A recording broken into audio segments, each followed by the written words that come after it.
Hi guys, मेरा नाम राकेश है और आज का जो वीडियो है वो इम्पोर्टेंट सेशन ऑफ कांग्रेस के ऊपर है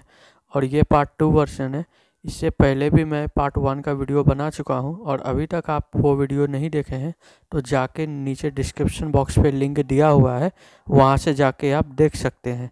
तो चलिए शुरू करते हैं। अगला अधिवेशन 1920 में नागपुर में आयोजित हुआ और इनकी अध्यक्षता सी विजय राघवाचार्य द्वारा किया गया और इसी अधिवेशन में कांग्रेस ने असहयोग आंदोलन को समर्थन करने का फैसला लिया, जिसके लिए वह तिलक स्वराज फंड की स्थापना किया और इसी अधिवेशन में मोहम्मद अली जिन्ना ने कांग्रेस को छोड़ दिया। अगला अधिवेशन 1921 में अहमदाबाद में आयोजित किया गया और इनकी जो अध्यक्षता है हकीम अजमल खान द्वारा किया गया और इसी अधिवेशन में पहली बार कांग्रेस ने खादी टेंट का प्रयोग किया और इसी अधिवेशन में पहली बार कांग्रेस ने अनऑफिशियली राष्ट्र ध्वज को फहराया, जो वेंकैया पिंगले द्वारा डिजाइन किया गया था।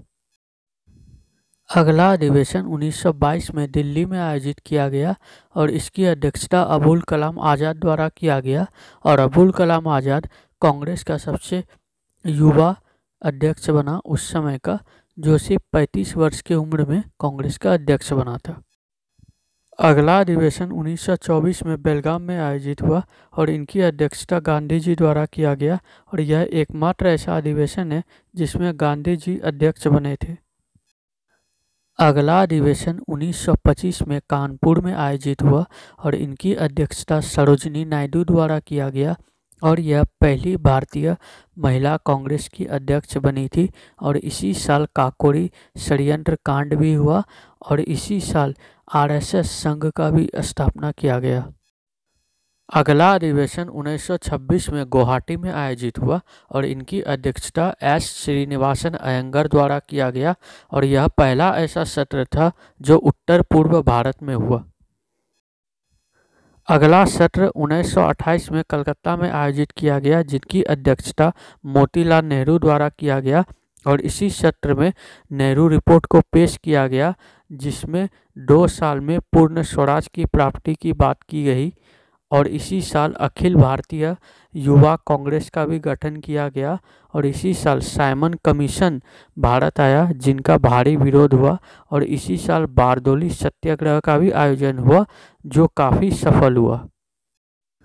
अगला अधिवेशन 1929 में लाहौर में आयोजित किया गया और इनकी अध्यक्षता पंडित जवाहरलाल नेहरू द्वारा किया गया। हालांकि उन्हें चुना नहीं गया था, इनके जगह पंडित मोतीलाल नेहरू को चुना गया था, लेकिन उनकी अचानक मृत्यु हो जाने के कारण इसके जगह जवाहरलाल नेहरू को मौका मिला इस सत्र की अध्यक्षता करने का और इसी साल पूर्ण स्वराज की भी मांग की गई और हर साल 26 जनवरी को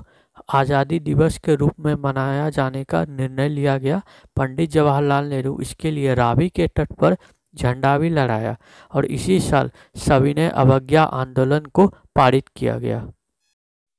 अगला अधिवेशन 1931 में कराची में आयोजित हुआ और इनकी अध्यक्षता सरदार वल्लभ भाई पटेल द्वारा किया गया और इसी साल गांधी इरविन पैक्ट भी साइन हुआ, जो सविनय अवज्ञा आंदोलन के बाद यह पैक्ट साइन हुआ और इसी साल गांधी जी को सेकेंड राउंड टेबल कॉन्फ्रेंस में कांग्रेस की अध्यक्षता करने का मौका मिला। अगला अधिवेशन 1934 में बॉम्बे में आयोजित हुआ और इस अधिवेशन की अध्यक्षता डॉक्टर राजेंद्र प्रसाद द्वारा किया गया और इस अधिवेशन में खादी कपड़े को पहनना अनिवार्य किया गया, जो भी कांग्रेस के चुने हुए सदस्य हैं और इसी अधिवेशन में यह फैसला लिया गया हर एक चुने हुए सदस्य के पीछे 500 बहुमत दल रहेगा।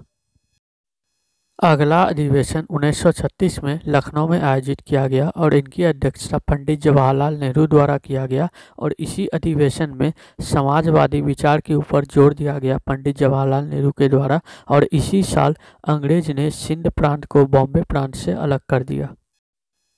अगला अधिवेशन 1937 में फैजपुर में आयोजित हुआ और इनकी अध्यक्षता पंडित जवाहरलाल नेहरू द्वारा किया गया और यह कांग्रेस का पहला ऐसा सत्र था जो गांव में आयोजित हुआ और यह गांव यूपी के गोरखपुर जिले के अंदर में पड़ता है। अगला अधिवेशन 1938 में हरिपुरा में आयोजित हुआ, जिनकी अध्यक्षता सुभाष चंद्र बोस द्वारा किया गया और इसी अधिवेशन में राष्ट्रीय योजना आयोग की स्थापना हुई और इसी अधिवेशन में पूर्ण स्वराज की मंजूरी मिली, जिसमें देशी रियासतें भी शामिल था। अगला अधिवेशन 1939 को त्रिपुरा में आयोजित हुआ और इस सत्र का अध्यक्ष सुभाष चंद्र बोस को चुना गया, लेकिन सुभाष चंद्र बोस कांग्रेस को छोड़ दिए और आगे चलकर फॉरवर्ड ब्लॉक पार्टी की स्थापना किया और इसके जगह इस कांग्रेस पार्टी की अध्यक्षता डॉक्टर राजेंद्र प्रसाद ने किया। अगला अधिवेशन 1946 को मेरठ में आयोजित हुआ और इसकी अध्यक्षता आचार्य JB कृपलानी द्वारा किया गया और यह सत्र कांग्रेस का आखिरी सत्र था जो आज़ादी के पहले हुआ था। इसके बाद 15 अगस्त 1947 को भारत को आज़ादी मिल गया और उस समय भी जो अध्यक्ष था कांग्रेस का वो आचार्य JB कृपलानी था। सो गाइस, ये आखिरी सत्र था कांग्रेस का।